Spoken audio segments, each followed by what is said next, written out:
Every road trip begins with a promise of adventure, a whisper of freedom echoing through the open highway. But what if that promise could turn into your worst nightmare in the blink of an eye? What if the journey you've been looking forward to becomes the last trip you'll ever take? I've spent years collecting stories that will make your blood run cold. Tales that prove how quickly a simple drive can transform into a fight for survival. These aren't Hollywood scripts or fabricated horror. These are real experiences from real people who never expected their routine travels to become life-altering nightmares. Each story is a stark reminder that danger doesn't announce itself. It creeps up silently, waiting in the shadows of seemingly innocent moments. Look, I know you're scrolling. I know you're thinking this is just another random video. But I'm telling you right now, what you're about to hear will change the way you look at every single road trip you'll ever take. These stories aren't just about fear. They're about survival, about those split-second decisions that stand between life and death. I've dedicated countless hours tracking down these accounts, verifying every detail, speaking to survivors who were willing to relive their most terrifying moments just to warn others. And now, I'm bringing their stories to you. Unfiltered, uncut, and absolutely bone-chilling. But here's the thing. These stories save lives. Every single person who watches and learns from these experiences increases their chances of survival. Every share, every view could be the difference between someone walking away from a potentially deadly situation or becoming another statistic. If you're someone who values your life, if you're someone who wants to be prepared, if you're someone who believes knowledge is the ultimate protection, then you need to do 3 things right now. First, watch this entire video, every single minute. Second, share this with every single person you know who travels, your friends, your family, your colleagues. And third, and this is crucial, hit that subscribe button and turn on all notifications, because the next story could be the one that saves your life or the life of someone you love. This isn't just content. This is a lifeline. Are you ready to listen? Let's dive into our first story, a nightmare that proves how quickly a fun college road trip can turn into a terrifying game of cat and mouse. This is the story of Deltopia, a day that was supposed to be about celebration, friendship, and making memories. Instead, it became a chilling encounter with a predator who would stop at nothing to terrorize a group of friends. I need to provide some context so the story makes sense. My friend group consisted of 5 college guys from a smaller UC campus in California. Most big universities have these massive party days. Berkeley has Cal Day, Santa Barbara has Deltopia. It's essentially a crazy all-day celebration where students from all over converge on one campus. My friends had never really been part of these wild festivities, but this year was different. It was their senior year, and they decided to throw caution to the wind and experience Deltopia. The group consisted of Hunter, who was driving, along with Damon, Benjamin, and Armin. They were all above 6 feet tall, which made the cramped car ride slightly uncomfortable, but the excitement of the trip kept their spirits high. Hunter's sister, a junior at UCSB, had agreed to let them crash at her apartment, a golden ticket during the notoriously packed Deltopia weekend. But there was one wild card in this story. A guy named Amir. He wasn't exactly a friend, more like a persistent hanger-on who always managed to insert himself into social situations, the kind of person who constantly seeks validation and makes every conversation about himself. None of the guys particularly liked Amir, but he had somehow heard about their trip and decided to invite himself along.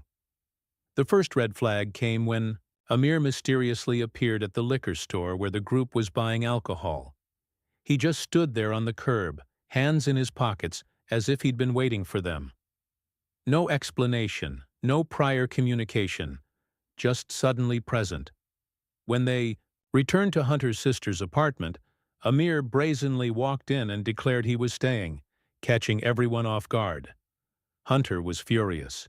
He immediately confronted Amir, telling him to leave and making it clear that he wasn't welcome.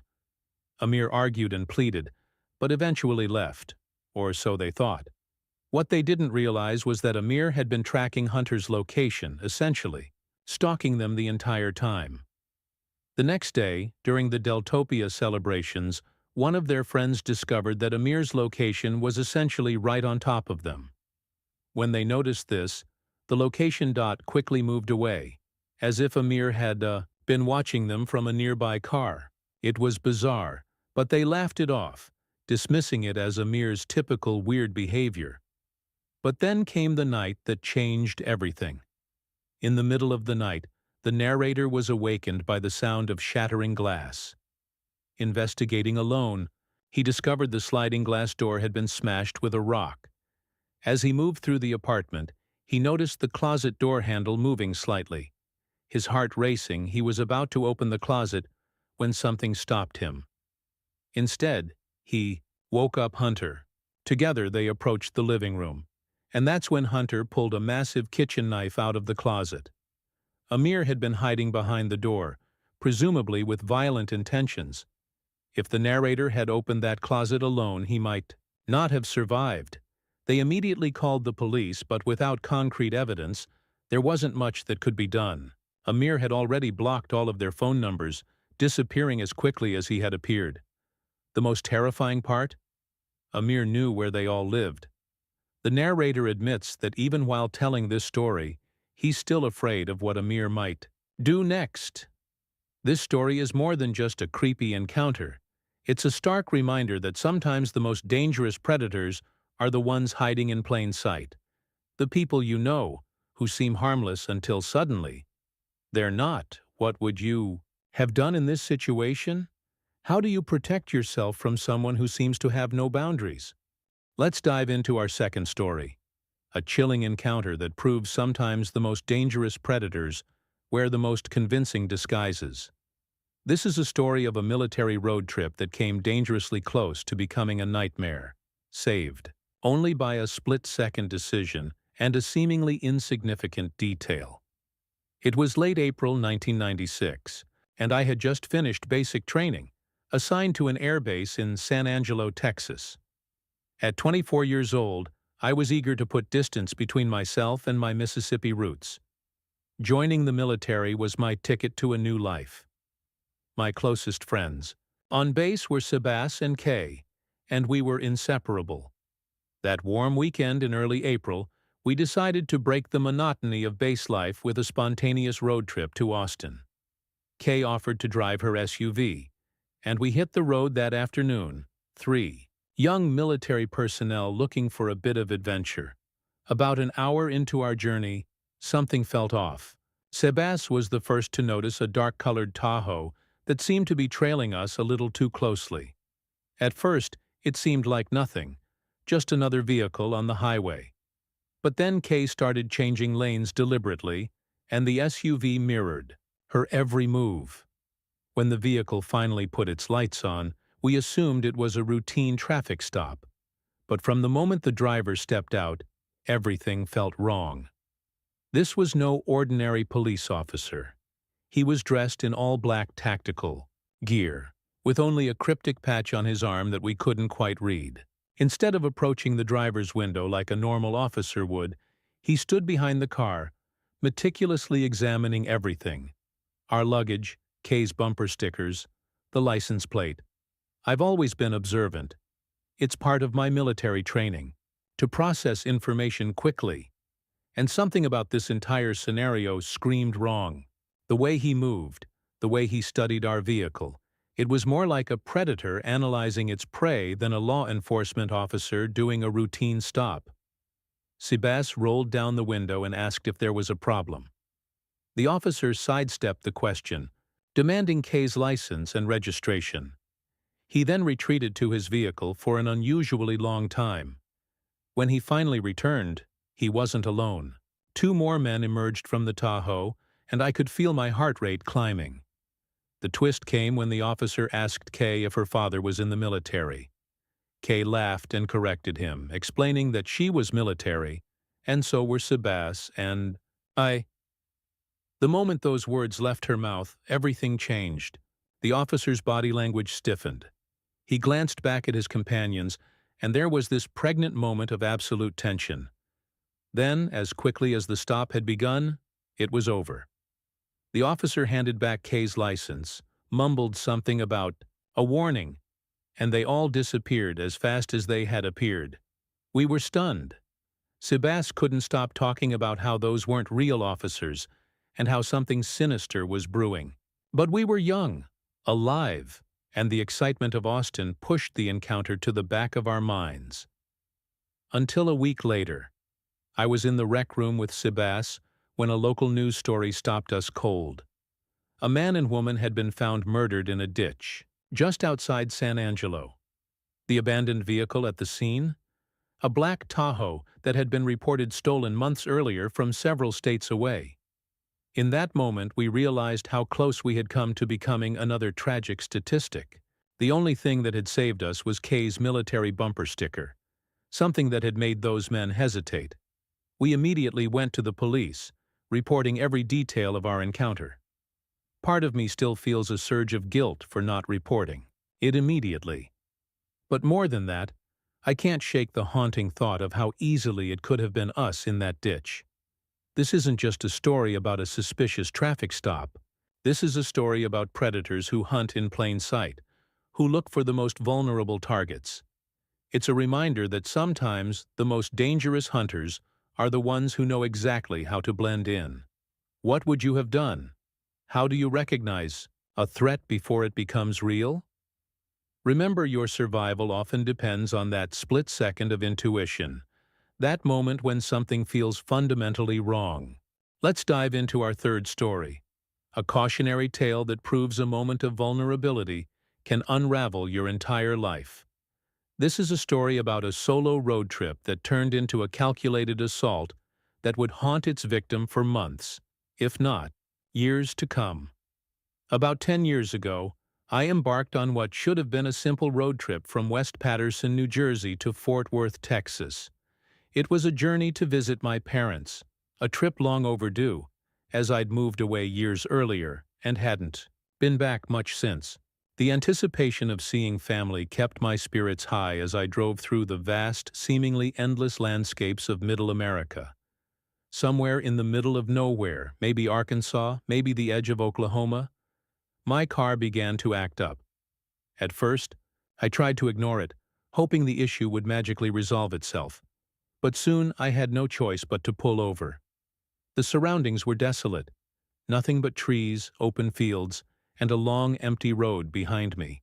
I popped the hood, pretending to know what I was doing, killing time while secretly dreading the thought of calling AIA and getting charged an arm and a leg. A few minutes later, a nondescript white pickup truck pulled up behind me. The driver was a man in his mid-30s, worn down in a way that made him seem older. He had curly hair and an uneven beard that looked like it hadn't seen a trim in years. Interestingly, he looked almost like an older version of me. Same build, same height, same hair color, just less well-groomed. He approached slowly, giving my car a once-over. Before I could even speak, he was already leaning over the engine, assuming I needed help. He claimed to be a mechanic and started examining the car with what seemed like genuine expertise. When he muttered something about needing a compression tester and suggested his mechanic friend might bring one over, I had no reason to be suspicious. Then came the moment that would change everything. He asked to borrow my phone, explaining his was dead. Without a second thought, I handed it over. In almost the same motion, he pulled out a gun. The entire interaction was surreally calm, as if we were going through some practiced routine. He had me sit on the shoulder, rifled through my pockets, took my wallet and backpack, and even had me show him the password to my phone. And just like that, he was gone. I was livid, more angry than I'd ever been in my life, but I had no idea that the robbery was just the beginning of my nightmare. 6 months later, the real horror began. It started with a letter from a bank I didn't recognize, thanking me for opening a new line of credit. I thought it was junk mail at first. Then came another letter from Best Buy, showing a credit card I'd supposedly opened with over $1,000 in charges from a random town in Tennessee. That's when it hit me. My Social Security card had been in my wallet when I was robbed. The man now had everything he needed to become me. The next month was a living hell. My credit report became a disaster zone. Hard inquiries, new cards, balances I never spent. It felt like every day brought a new nightmare. I filed reports with the FTC, placed fraud alerts on all credit bureaus, and even froze my credit. I went to the police, called local departments, did everything by the book. But it wasn't enough. Things escalated quickly. My health insurance provider called to inform me that someone had received emergency care under my name at a hospital in Georgia. These weren't just billing issues. These were records that could potentially destroy my entire life. That's when I decided to take matters into my own hands. I transformed my entire lifestyle, spending every free moment trying to track down the perpetrator. I set up Google alerts for my name, constantly checked my credit report, scanned forums, and dug through social media. One night, on a whim, I started checking Craigslist, focusing on cities tied to the fraud. And then, a breakthrough. Listing in Jackson, Tennessee caught my eye. The used power tools and miscellaneous items perfectly matched the charges on the stolen Best Buy card. I responded to the listing carefully, not wanting to spook the seller. Instead of confronting him directly, I contacted the local police department and provided them with all the information. The next day, the seller revealed he was driving a red pickup truck. The police tracked him down, and during a pursuit he lost control and crashed into a ditch. When questioned, he quickly folded, admitting he didn't know where the items had come from and that a friend had given them to him. The truth was even more shocking. It wasn't just one person. There were 3 of them. They had been targeting travelers and isolated drivers across multiple interstate corridors, primarily in the South. Eventually, all 3 were caught, charged, and put in jail. Justice was served, but the experience changed me forever. This isn't just a story about a robbery. This is a stark reminder of how quickly your entire life can be stolen. Not just your possessions, but your very identity. One moment of vulnerability, one split-second decision to trust a stranger, can unravel everything you've built. What would you do if your entire life was suddenly hijacked? How can you protect yourself from becoming the next victim? Remember, in today's world, your identity is your most valuable possession. And some predators are waiting for just one moment of weakness. Let's dive into our final story. A chilling tale that will make you think twice about every seemingly innocent encounter on the road. This is a story about how a moment of compassion can lead you into the darkest depths of human depravity. A nightmare that began with what seemed like a simple act of kindness. I've always considered myself a good person, the type who believes in helping others, especially when someone looks like they're in genuine trouble. My wife calls it my fatal flaw, that I can't just drive past someone who seems to need help. This personality trait had served me well most of my life, but on one particular road trip through the desolate highways of the Southwest, it would come closer to destroying everything I held dear. It was a blistering summer day, the kind where the heat shimmers off the asphalt and turns the horizon into a wavering mirage. I was driving from Phoenix to Los Angeles, a route I'd taken dozens of times for work.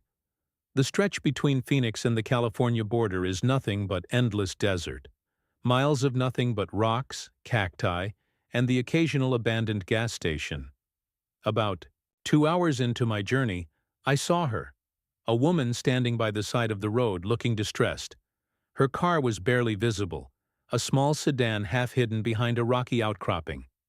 In the brutal Arizona heat, anyone would be in serious trouble. I'm not going to lie. Something felt off from the moment I pulled over. She was too calm, too composed for someone supposedly stranded in the middle of the desert. Her clothes were immaculate, her hair perfectly styled. But desperation can make people do strange things, and the heat was punishing. "Need some help?" I called out. She smiled. A smile that didn't quite reach her eyes. The next few moments happened so quickly, yet felt like an eternity. She asked if I could help her push her car, which was just around the rock formation. Something inside me screamed to drive away, but I ignored my instincts. Big mistake. As we walked around the rocks, I realized there was no car, no broken-down vehicle, no sign of any mechanical trouble. Just rocks, sand, and an overwhelming sense of isolation. That's when I felt the cold metal press against my back. "Keep walking," a male voice said from behind me. The woman continued to smile that same emotionless smile. What unfolded next was a meticulously planned ambush. They weren't just looking to rob me, they were hunting. I learned later they were part of a sophisticated ring that targeted solo travelers, particularly those who worked in tech or carried valuable equipment. They knew exactly who I was. They knew my work schedule, my route, even details about my family. They had been tracking me for weeks, studying my patterns, waiting for the perfect moment of vulnerability. The next 48 hours became a blur of terror. They didn't just want my possessions. They wanted to completely dismantle my life. They took my work laptop with years of proprietary software development, copies of my passport, access to my company's internal networks. The financial and professional damage would take years to repair. What haunts me most is how close they were to completely destroying everything. My family, my career, my entire identity, all hanging by a thread because I decided to be a good Samaritan that day. Law enforcement eventually caught up with the group, discovering they were part of a larger criminal network that had been operating across multiple states. They had targeted dozens of professionals, carefully selecting victims who were traveling alone and were likely to have valuable information or equipment. But the psychological damage was already done. I stopped taking road trips. I stopped trusting strangers. Every hitchhiker, every person looking like they need help, became a potential threat. This isn't just a story about a road trip gone wrong. This is a warning about the predators who hunt in plain sight, who use our humanity, our compassion against us. They know that good people will stop to help, and they're waiting. What would you do if your moment of kindness became your greatest vulnerability? How do you balance human compassion with personal safety? Remember, sometimes the most dangerous predators are the ones who know exactly how to appear helpless. You've just heard 4 spine-chilling stories that prove one terrifying truth. The road can become your worst nightmare in an instant. But here's the real question. Are you going to learn from these stories or become another statistic? Look, I'm not just talking to you. I'm talking to every single person who values their life, their safety, their future. These aren't just stories. These are warning signals. Verified fears exists for one reason, and one reason only: to keep you alive. Every single video I create is a lifeline, a blueprint for survival in a world that's become increasingly unpredictable and dangerous. But here's the brutal truth. A lifeline only works if you're connected to it. Right now, 90% of you watching have not subscribed to this channel. Let that sink in. 90% of you are willing to consume this life-saving content without taking the most basic step to ensure you never miss a crucial survival tip. Subscribe now. But I'm not asking you to just hit that subscribe button. I want you to treat this as a mission. Subscribe with notifications on. Every second could save your life. Share this video with everyone you care about. Your parents, your siblings, your friends, your colleagues.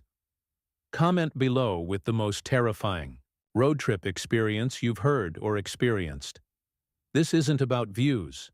This isn't about YouTube metrics. This is about survival. Each story you've heard today could have ended in tragedy. The only difference between life and death was awareness, preparation, knowledge. Verified Fears is your training ground, your survival manual, your early warning system. If you walk away from this video without subscribing, you're not just ignoring a channel, you're ignoring a potential lifeline. One click, one subscription, potentially one life saved. Are you ready to become a survivor, or will you remain a potential victim? The choice is yours. Subscribe now